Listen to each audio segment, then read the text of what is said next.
let me say something plainly. When we talk about the condition of Black America today, crime, broken homes, struggling schools, I am not the one to dodge accountability.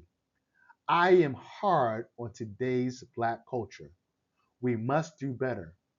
Discipline matters, culture matters, responsibility matters. But there's a problem I'm starting to see more and more. There's this growing trend, especially among younger and middle aged white males, of apathy and kind of detached commentary. This is a Black problem, as if white folks stand outside of it, as if white folks had no hand in shaping the conditions they now critique. This position is not just incorrect, it is intellectually dishonest.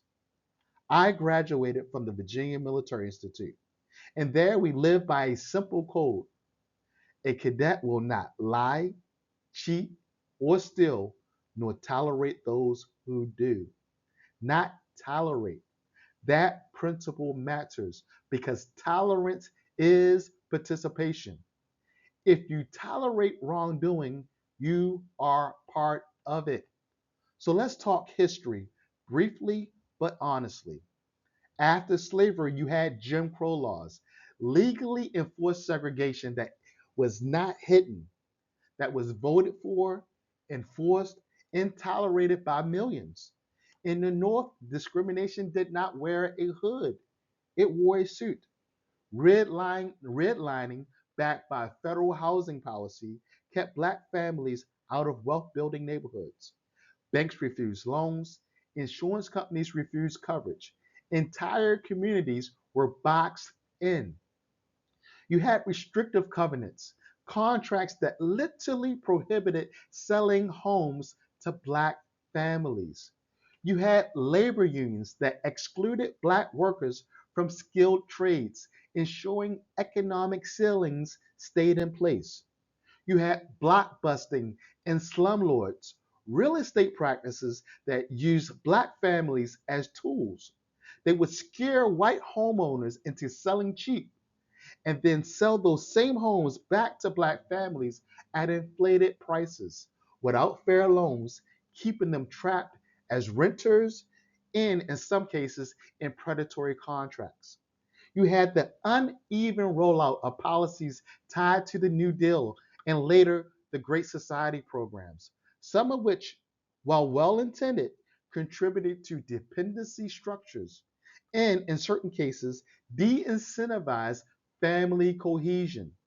And yes, you had cultural environments shaped by zoning decisions, liquor store density, underfunded schools, and limited access to fresh food.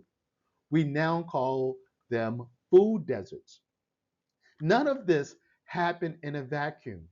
These systems were enforced, maintained, and most importantly, tolerated by everyday people, not just extremists, not just the Ku Klux Klan, but ordinary citizens who went to work, joined unions that excluded Black workers, sat in offices where discriminatory practices were well known, heard the jokes, saw the hiring practices, and said nothing, or worse, benefited. So when I hear modern commentary that speaks on Black dysfunction without acknowledging that long arc of participation, direct or indirect, I reject the apathy. Let me be clear. This is not about blame alone. This is about honest accounting. Black America must take responsibility where responsibility is due, but so must everyone else, because you cannot inherit the benefits of a system and then claim no connection to its consequences. If you did not resist it, if you did not challenge it, if you tolerated it, then you were part of it.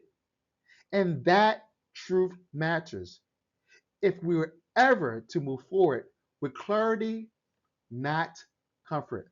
My name is Dr. Ray, and this has been a learning minute.